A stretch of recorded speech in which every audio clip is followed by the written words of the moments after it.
Welcome to the movie show. It's the first time we'll be discussing and reviewing video games and TV episode series beyond films, in which case, House of Ashes. It's a 2021 interactive film style supernatural horror thriller game, serving as the anthological prequel to The Men of Dawn 2019, Little Hope 2020, and The Devil in Me 2022, the first three titles in the hit Dark Pictures anthology horror game series, mainly starring Ashley Tisdale, Scary Movie 5, High School Musical, Aliens in the Attic, The Sweet Life. The game's distributed by Supermassive Games, the same studios of Until Dawn 2015, Hidden Agenda 2017, and The Quarry 2022. The only title by the hit interactive film game company not involved in much horror is Hidden Agenda, which primarily, unlike the other titles, revolves around Monte Carlo, Arrow, and Nightmare on Elm Street's Katie Cassidy's police officer Marlene Mavis, who hunts down a sadist serial killer known as the Trapper.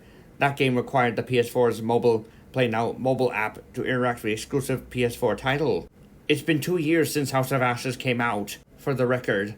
So back to the House of Ashes. The game's primarily set in 2003 Iraq, deep beneath the Zagros Mountains of the Arabic Desert. 2 years after 9/11, it was the opposing side of the Iraqi Republican Guard, IRG, and the CIA's Navy SEAL Marines are thrown into an underground temple by an untimely earthquake during a prior ambush, and amid the CIA's fruitless search for assumed well-hidden chemical weapons depot by Saddam Hussein, or so they think. In the underground dark caverns and temple ruins far below the earth, the suicides are forced to put aside their atrociously alien differences and unite against an unknown enemy, commonly threatening them both. Like other supermassive game titles as well, most of which are horror-themed per franchise, the game features single and multiplayer modes, excluding Until Dawn, Impatient, Until Dawn Rush of Blood, and Hidden Agenda, 2015, 2016, 2017, 2018. Yet, it particularly had its own flashlight on and off feature, as well as that of the 360 third-person POV gaming perspective, as opposed to the fixed cam movements in the original titles by Supermassive Games, third-person only. It's inspired by not only the Battle of Akkad during the time of ancient Mesopotamia, serving as the game's prologue, but also the films like The Exorcist 1973, The Descent 2005, The Pyramid aka The Tomb 2014, the Predator film franchise, and or The Catacombs 2014. The game is even inspired by generalized studies in Mesopotamian mythology and demonology. The game first ensues with its said prologue set in ancient Mesopotamia and during the Battle of Akkad, as said, where a Guten warrior slave prisoner named Koram has been held captive in the temple lair of the self-corrupted madness afflicted king Narensim, whose forces had earlier raided another temple and enslaved, captured, executed numerous other Guten POWs out of blasphemous belief that their blood will soak the sands of their kingdom to appease their deities, ridding them of the plague and famine wrought upon the land. He has his number one general Bathulu, the game's prime prologue player character, and a secondary villain next to Captain Jar in the Iraqi Republican God, execute his own adolescent daughter, player dependent, whether or not he abides by his king's oppressive and obscene orders. Either way, Karam manages to escape meanwhile, only to find the throne room destroyed and blooded by mysterious monsters, including the king himself, amid the prior bloodbath by unknown creatures from below, attracted by the carnage and warring combat above them, in which they are slaughtered unanimously by the mysterious monsters. During a solar eclipse, forced to ally himself with Cthulhu against a common threat, Coram goes with him to the tomb to fruitlessly escape alongside him through the catacombs as they are overrun with the vampiric off-world demons. Both warriors of different sides literally die trying at the fangs and claws of the unworldly bat-like monsters. Centuries later, in 2003, Iraq, at the former palace of Saddam Hussein, it's been 2 years since the infamous 9/11 attacks on U.S. soil, on the atrocious account of the Al-Qaeda terrorist group led by the oppressive Osama bin Laden. The CIA's Navy SEALs Marines Division use it as their base of operations, where the 3 of the 5 prime player characters in the game, Eric King, Jason Kolchak, and Nick Kay, unite with Rachel King, the 4th player character, played by Ashley Tisdale, his long-separated spouse, secretly affairing with him through Nick. They gather for a mission briefing about supposed underground storage facilities housing deadly chemical weapons in the local villages at the base of the Zagros Mountains in the middle of the Arabic Desert, according to the so-called accurate GPS detection software Callus. Meanwhile, the 5th prime player character, Salim of the Iraqi Republican Guard, finds out his son's been thieving in secret as he had been before. even on his birthday, as opposed to making final arrangements for a scholarship at a university in London for his studies in world mythology, only to be drawn back into action by his boss, Captain Dar, and his men, to unwillingly help fight against US forces nearby. In the nearby villages full of shepherds, the team, including Dr. Clarice Stokes, one of the game's non-player characters, raid them for the assumedly hidden chemical weapons storage depot to no avail. Soon after this, the Iraqi Republican Guard ambushes the American forces, at which point the US soldiers, Joey Patrick, dies in the arms of Nick in his arms from severe injury inflicted by the enemy fighters nearby. Toward the end of the ambush, an untimely earthquake swallows both sides into an underground temple via resulting nature-made sinkholes. Jason and Nick reunite shortly after Nick eyes one of the bat-like monsters from centuries before enrooting Jason. From there, they manage to free Merwin, another of their US Army allies, while Clarice is forcibly dragged into the lunar darkness by the monsters, forcing Nick, Jason, and Merwin to retreat as much as possible. Elsewhere, in the temple ruins and caves, Rachel and Eric reunite as well. They find archaeological site in a central worship chamber of the ruins, where they repair a decades-old generator. At the time, Eric deduces that she's been seeing someone since their separation caused by their months-old incident at the checkpoint where Nick and Jason misguidedly shot a woman to death they assumed was an actual explosive suicider.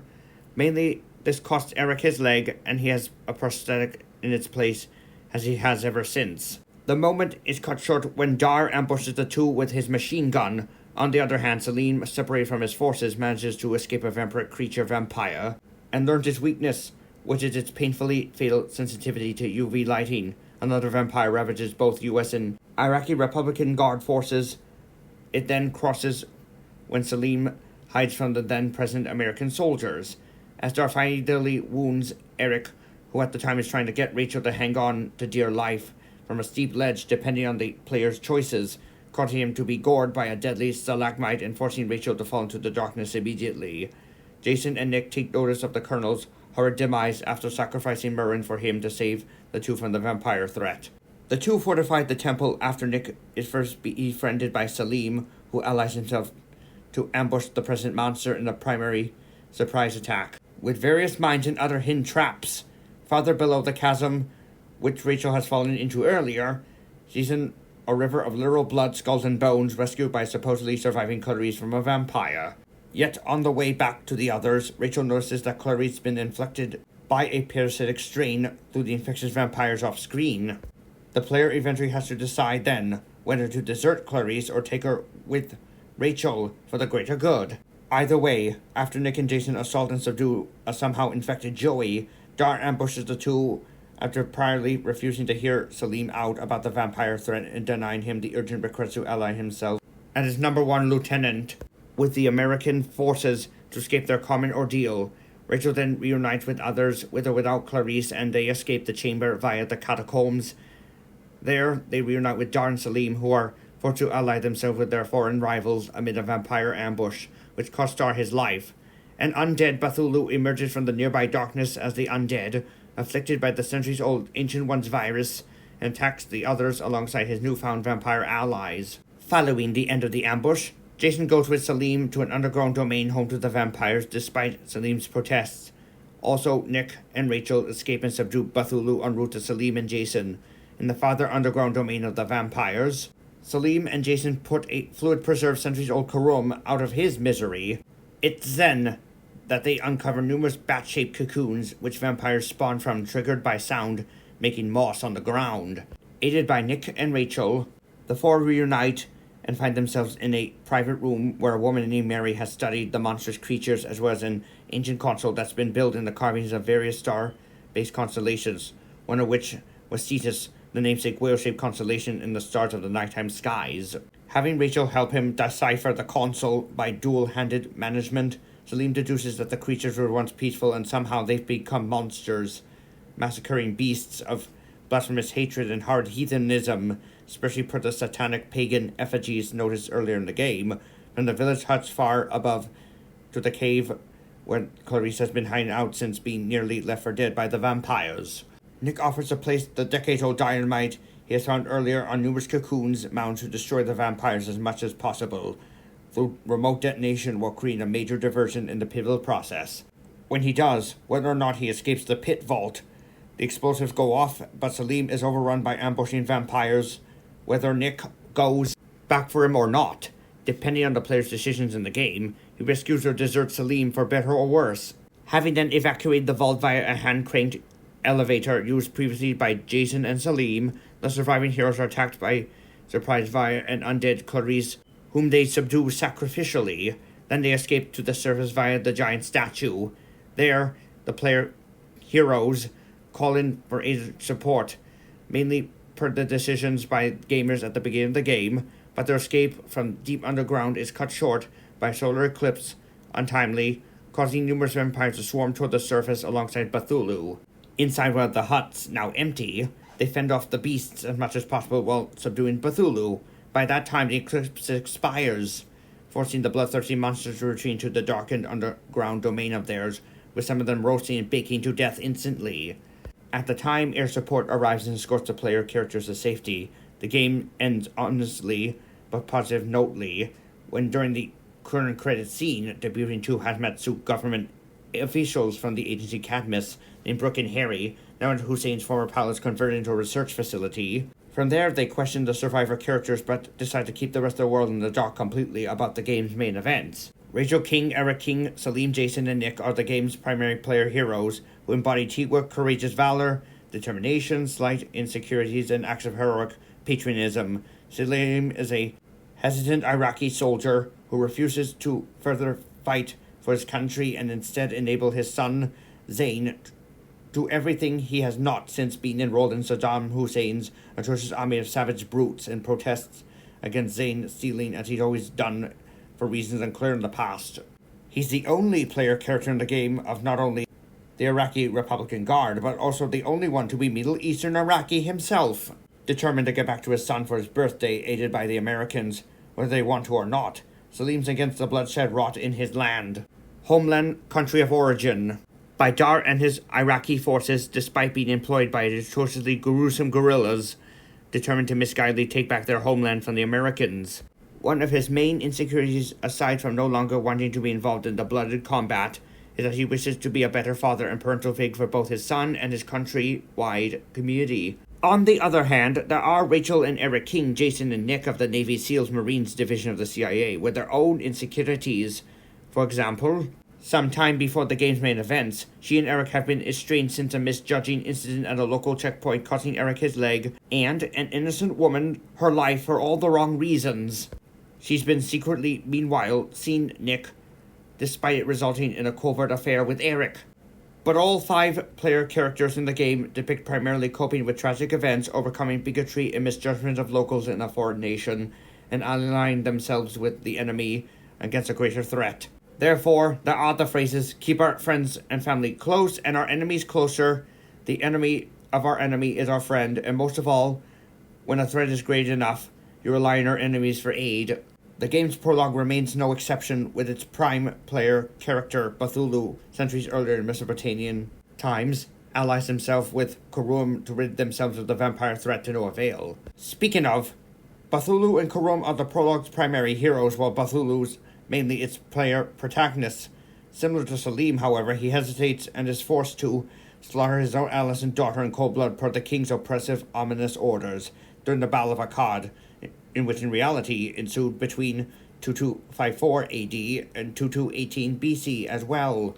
Ironically, hence the namesake Curse of Akkad, resulting supposedly from both the famine and plague upon the land and the following vampire threat, savaging both the Akkad and Guten armies like wretched wildfire during the game's first solar eclipse. Both prologue player characters are destroyed by the vampires, or worse, at the end of the prologue, no matter what.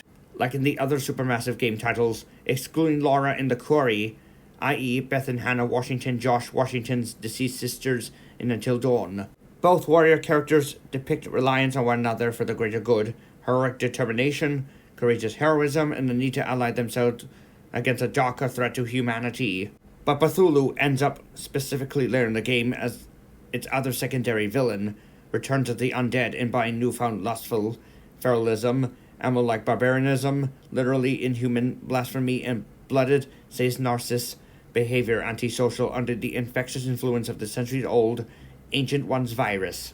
The minor characters in the game, non-player characters, are Merwin, Brooke, Harry, Joey, and most of all, Dr. Clarice Stokes, with Bethulu's daughter. What a shame that even Clarice has not been the sixth-player character in the game, following the example of Until Dawn and The Quarry, which each have their own feature of more than 5-player characters, as shall the future Dark Pictures game titles, including DirecTV 2023, The Creepy Man 2024, and Black Forest 2024. Between good and evil for one thing, while Merwin dies, whether at the vicious fangs and claws of the vampires, or by fatal gunfire by Dar anywhere in the game, Joey earlier dies from severe injuries in battle before returning as a vampire afflicted somehow by the parasitic Ancient One's virus of the parasitic alien creature's namesake. As for Clarice, she represents valor and faithfulness, loyalty to our U.S. kin, cold-heartedness, and patriotic persistence with sacrificial fate self-imposed. As the undead, however, she's a minor villain in the game and depicts fairly savage and inhuman immorality, bloodlusting blasphemy, immoralized infamousy, and vile viciousness. Not to mention her fall from grace amid being parasitically infected. Dar is the game's other secondary villain, but he gets what he deserves for his atrocious actions of self-corruption, sinful sadism, narcissistic behavior, and brutality to negate his homeland of the U.S. blood, whatever it takes, and acts of sadistic, inhuman militant lifestyles. When toward the end of the game, numerous vampires or an infected Clarice ambush and ravage the militant Iraqi captain leader to blooded shreds. Compared to this, on the other hand, Narim Sim, the king of the Akkad Empire, for his sinful centuries-old raid on another temple, and Nippur is penalized putridly for this and his other atrocious actions when he, along with his guards, are ambushed and slaughtered by the vampires, demons as they dub him. He's a cold-hearted as Dar, in alternately separate time periods between Mesopotamia and 2003 Iraq. The main villain are the vampires, compared to the post-hominids Reverend Simon Carver in Little Hope, similar to Frollo in 1996's The Hunchback of Notre Dame, for their similar sinful loyalty to the occult as well as the unholiness and so-called holy god-based worship, the demons in the titular game, and the various threats, delusion manifested by the chemical substance Manchurian gold aboard the SS Medan ghost ship from post-times of World War II in Medan. Example, the de-aging female glamour ghost. But there are genuine threats in those two games, and in The Devil in Me as well, between Olsen and his gang of Fisher pirates in Medan, and mass-deranged serial killer Grantham Dumet, also known as the Ogre, with H.H. Holmes' Protagonist, the U.S.'s first serial killer, each in the fourth game in the anthology horror series. The vampires are bat-like off-world alien monsters seeking refuge under the ancient caves and lands of Mesopotamia since crash landing on Earth less than centuries earlier. Sometime before the events of its prologue, somehow they're infected with the parasitic Ancient One's virus, which corrodes and converts its unsuspecting hosts into their namesake monstrous species. They're much like the Lycans, aka werewolves in The Quarry, as well as the Wendigos in Until Dawn. The animalistic, atrocious aliens are highly sensitive to UV lighting of any kind, between the sun and a UV wand. They are no doubt to be present in the upcoming titular attraction replacing the defunct Poseidon's Fury at Island of Adventure's Lost Continent area, which would open in its place soon enough. The vampires represent feral animalism, barbaric beastliness, bloodthirsty blasphemy, atrocious abomination, savagery, inhuman and immoral racism toward humanity as a whole, and most of all, antisocial, anti-civil, corrosive lust for human flesh and blood, not to mention their illegal immigration to our world centuries prior. As said, the game's positive messages are commonly teamwork, determination, valuing patriotism, loyalty, and heroic perseverance against pure evil. The 5 prime player characters depict courageousness, heroism, reliance on one another, and overcoming varying insecurities. The diverse equalities in the game are US, black, white, Iraqi, Middle Eastern, and Mesopotamian characters.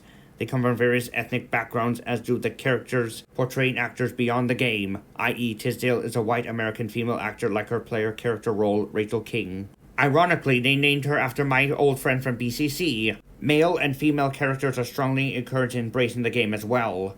Violence and scariness shown in the game include characters falling, being gored, shot at, dying of war caused severe injury, ending up infected with a vampiric off-world strain, whether through scarring or biting by vampires, blood being shed, beheadings, explosions, references to 9/11, uses of phosphorus-based grenades on enemies, human or not, an untimely earthquake ensuing, and a military chopper crash landing after being blasted by an enemy RPG-7. The environment is hostile between US forces, the Iraqis, and the vampires, endangering them both, not just in literal deep dark worlds far below our feet, but also the 2-year-old aftermath of 9/11 and the blooded 2003 A War in Iraq that followed. There is even distressing bigotry and prejudice bias toward Middle Eastern Iraqi characters. Even some characters are neck broken or burnt to death, while there are some morbid scenes of beheaded characters.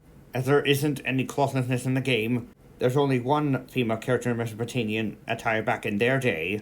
There are also some sequences of some characters making out, including some references of adultery and/or physical and gender-based romantic relations. The language used in the game includes the F-bomb, the S-word, dogs, used the informally negative context, and pigs, also used in the negatively informal context. It's the third game in the Dark Pictures anthology series, and it's the other 3 titles is common prequel, anthologically speaking. Some characters smoke cigs and/or use dosages of morphine to heal and cauterize others. For these reasons, I highly recommend House of Ashes to age groups from late teens to adults, who are fans of the anthological franchise as well as horror in general. Next time, we'll be talking about and reviewing the hit Disney animated film Beauty and the Beast and Enchanted Christmas. Thanks for stopping by.